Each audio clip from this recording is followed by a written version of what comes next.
Hello, good evening, ladies and gentlemen. I would like to thank you for the invitation from International Internship University Committee. We know that International Internship University, IIU, is the world's first internship-based virtual university, building a better and brighter future for all young learners, and is committed to provide quality, accessible, affordable, skill-based, and location-independent education to learners across the world.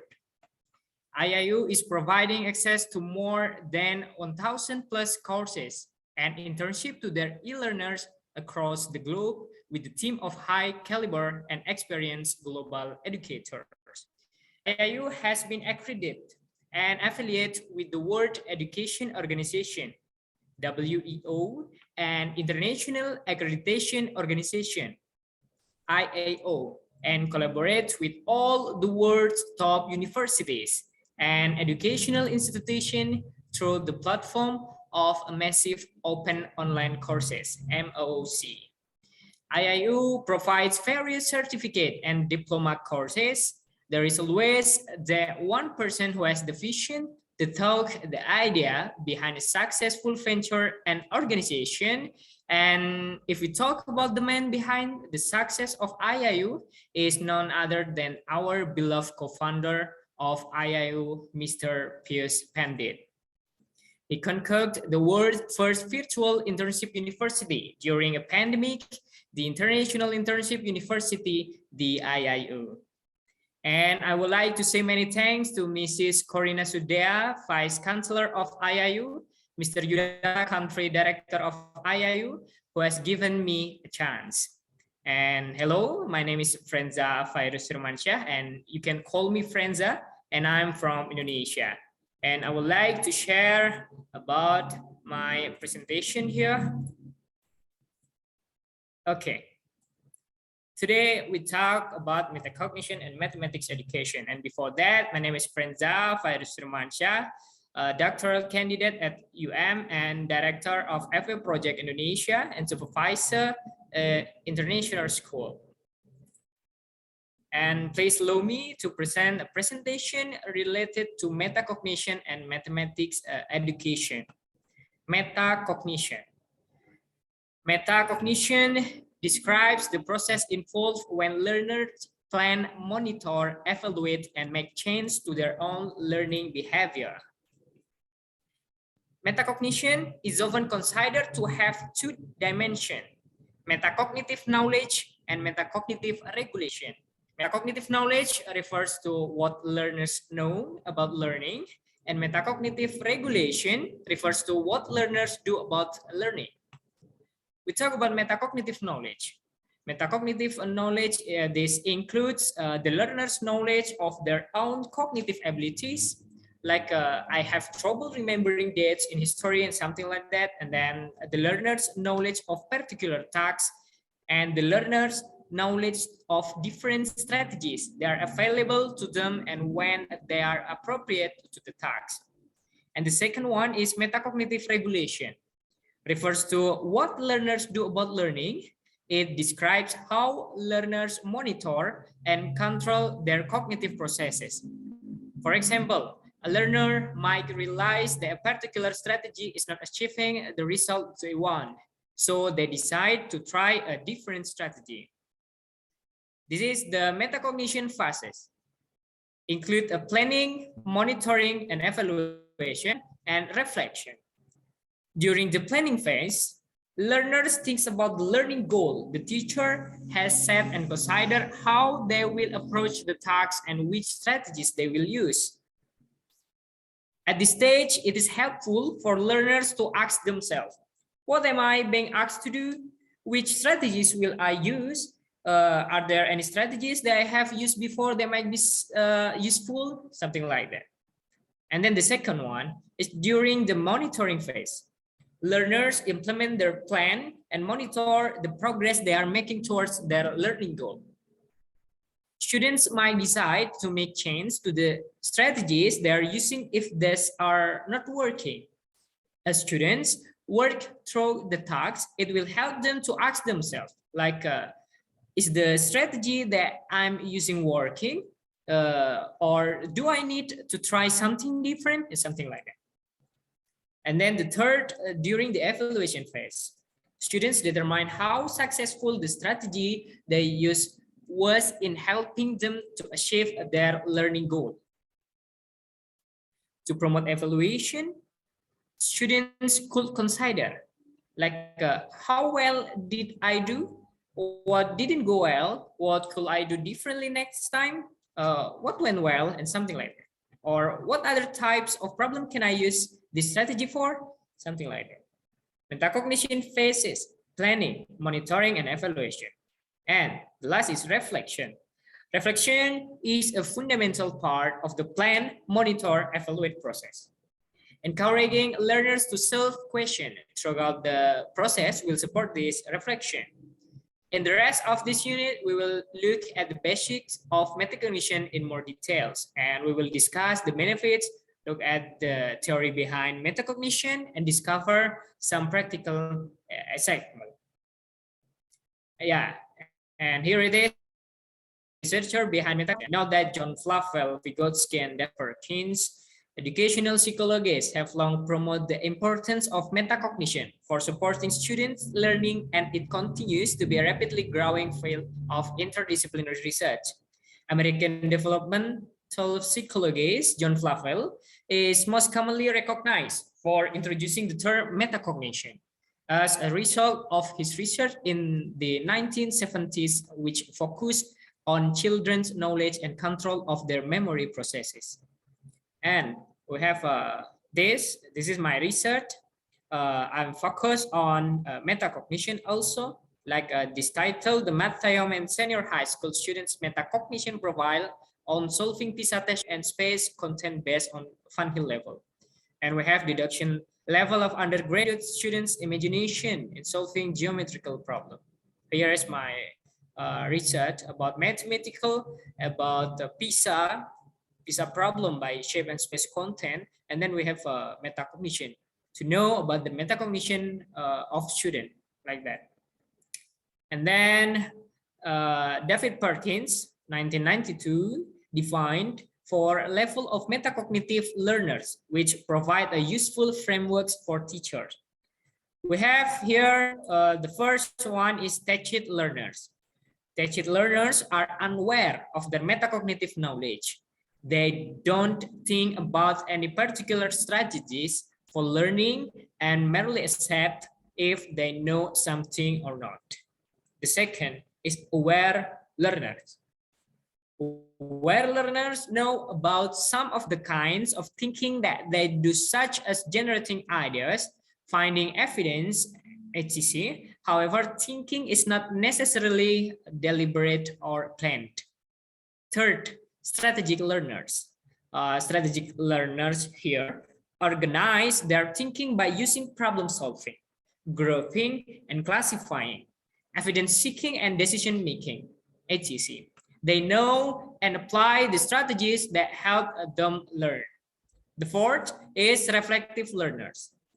Not only strategic about their thinking, but they also reflect upon their learning while it is happening, considering the success or not of any strategies they are using and then revising them as appropriate.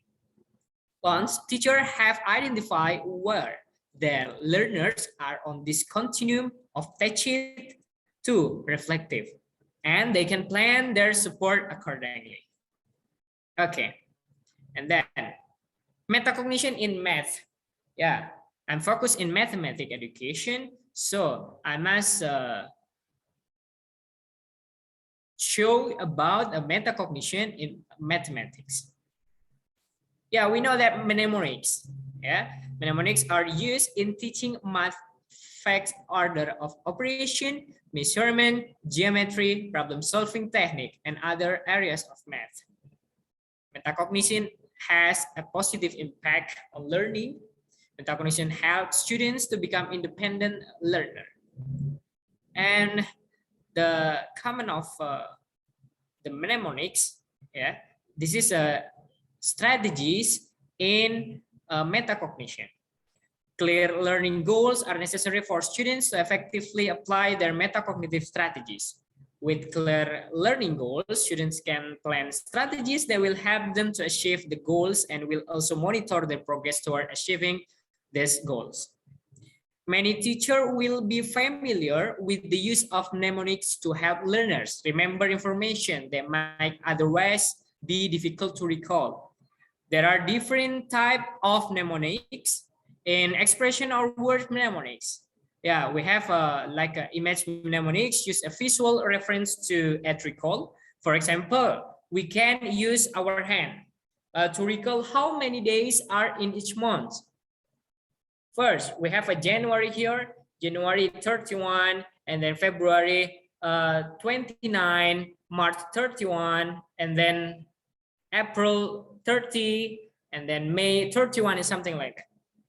We have image mnemonics like use our finger. And then here is the example of mnemonics in mathematics. Order of operation. The order of operation tells you the sequence to follow when you are performing operation in a mathematical expression. We know PEMDAS, PEMDAS. The first, we must do parentheses, and then the second exponents. The third, multiply or divide, and the fourth is add or subtract. Yeah, order of operation. When we use a mnemonics in mathematics, we can recall PEMDAS. First, parentheses. Second, exponents. Third, multiply or divide. And then the fourth, add or subtract. And we call it PEMDAS, order of operation. And then the other one, metric system. Metric system, we use mnemonics also in mathematics. Like King Henry doesn't usually drink chocolate milk. King Henry doesn't usually drink chocolate milk. Yeah, like a kilo, hecto, deca, unit like a meter, gram, liter, and something like that. And decim, centi, and milli. Metric system.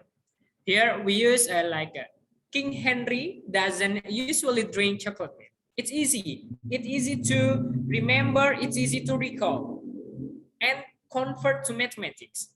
From metric system, King Henry doesn't usually drink chocolate milk. We know kilo, hecto, deca, unit, deci, centi, and milli. Something like that. And then the other one, we have my dear cat loves extra vitamin intensely. Yeah, my dear cat loves extra vitamins intensely. M is for 1000, D is for 500, C is for 100, L it's for 50, X it's for 10, V it's for 5, and then I it's for 1. It's easy.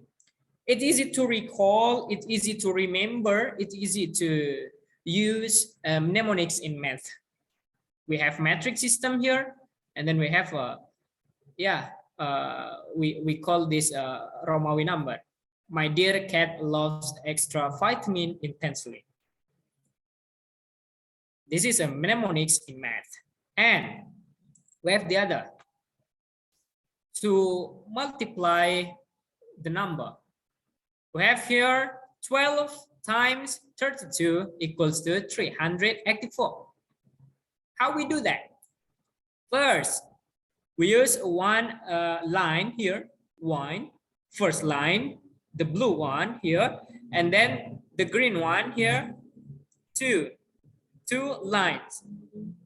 And then third, we use 32, 3 lines here, 1, 2, 3, and then 2 lines here in the red color.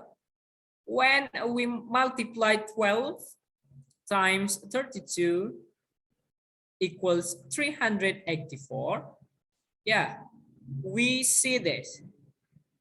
The first one, 1, 2, 3, yeah. I write these 3, and then the second one, 1, 2, 3, 4, 5, 6, 7, and 8. We have 8 point here.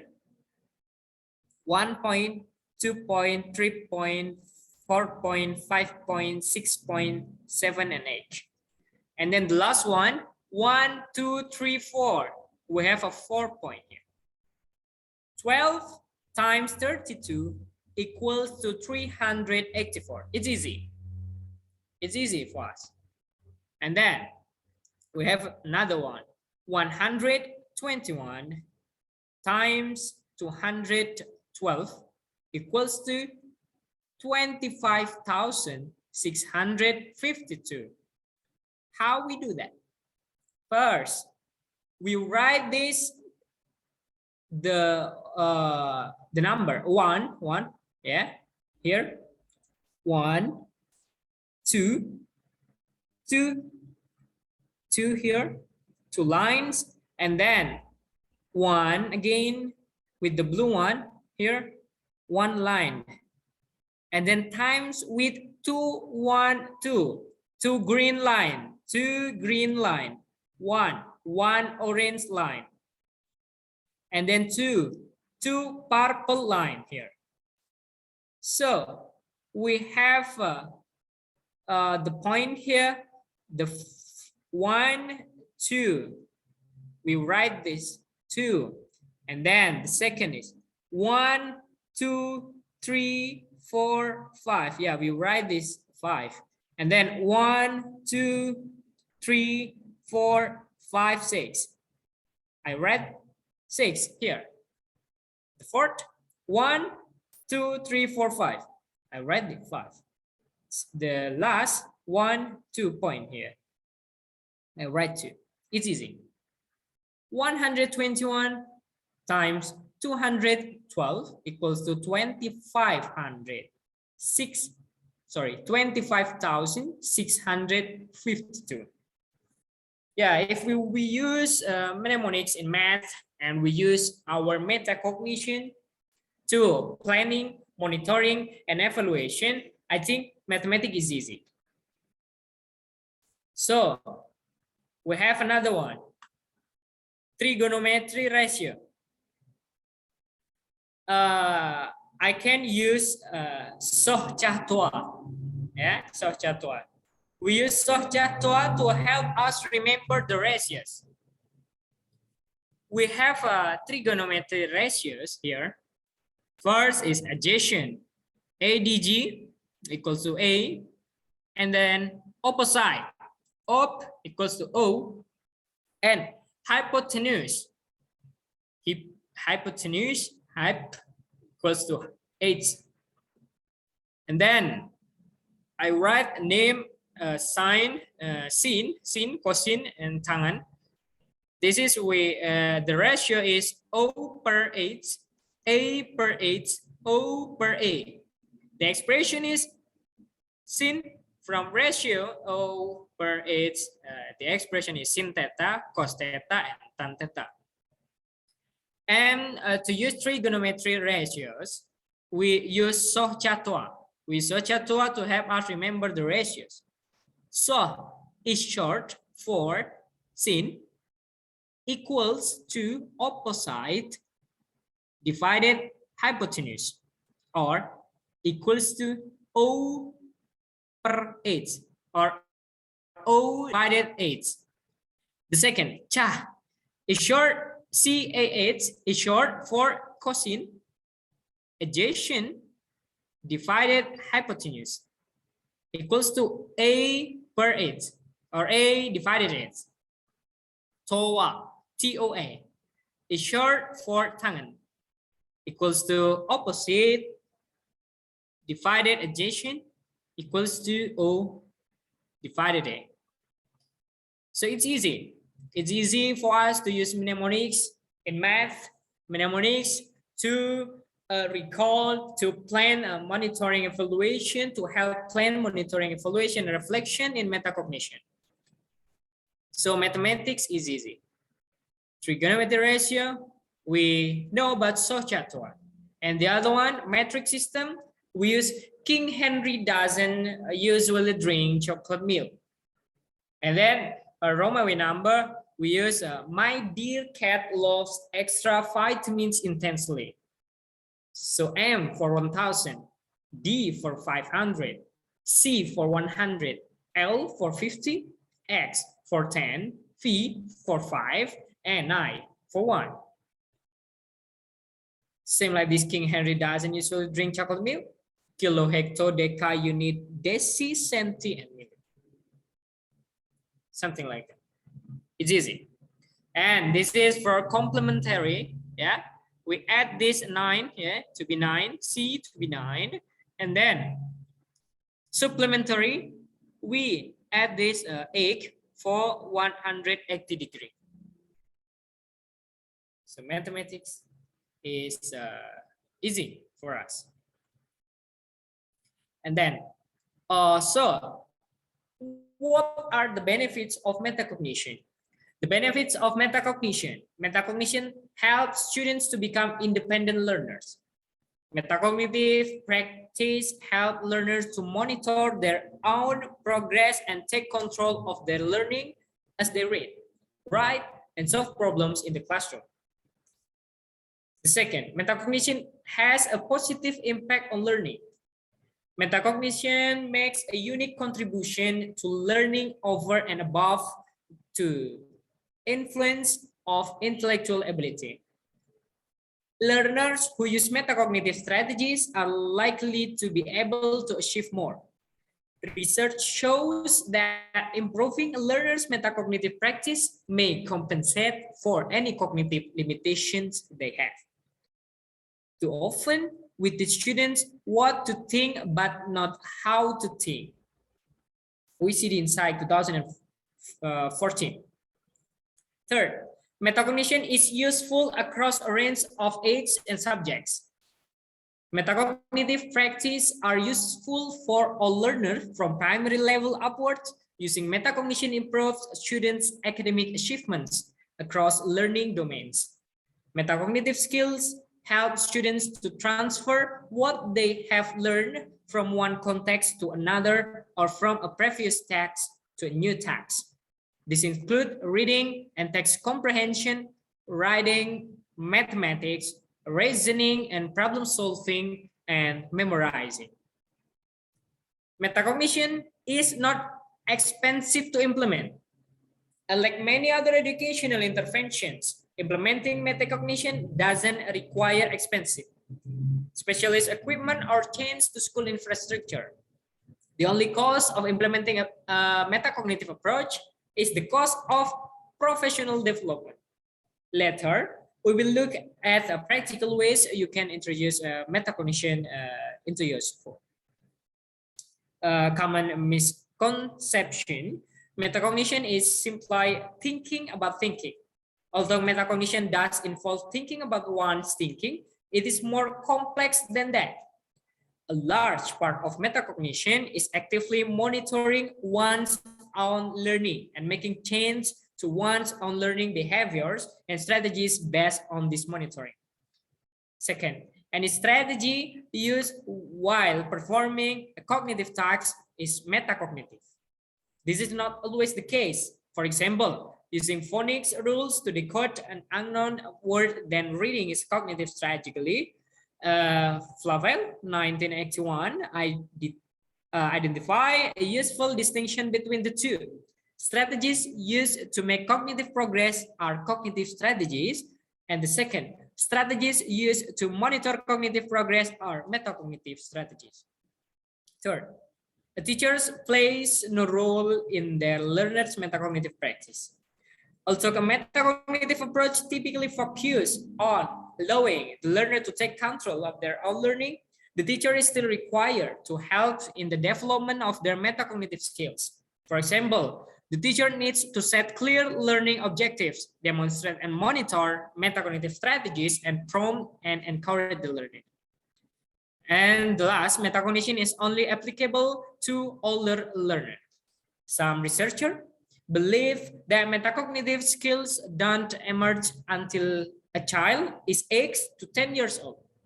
However, a documented number of studies which indicate evidence of young children's metacognitive abilities. And the studies demonstrate that although young children may not be able to describe the metacognitive process they are exhibiting, it doesn't mean that these processes are not occurring. So the metacognition is important on mathematics. We know that metacognition is P for planning, M for monitoring, E for evaluation, and R is for reflection. Metacognition is important on mathematics. And thank you.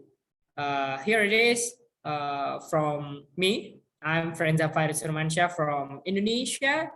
Thank you, good evening, and have a nice day.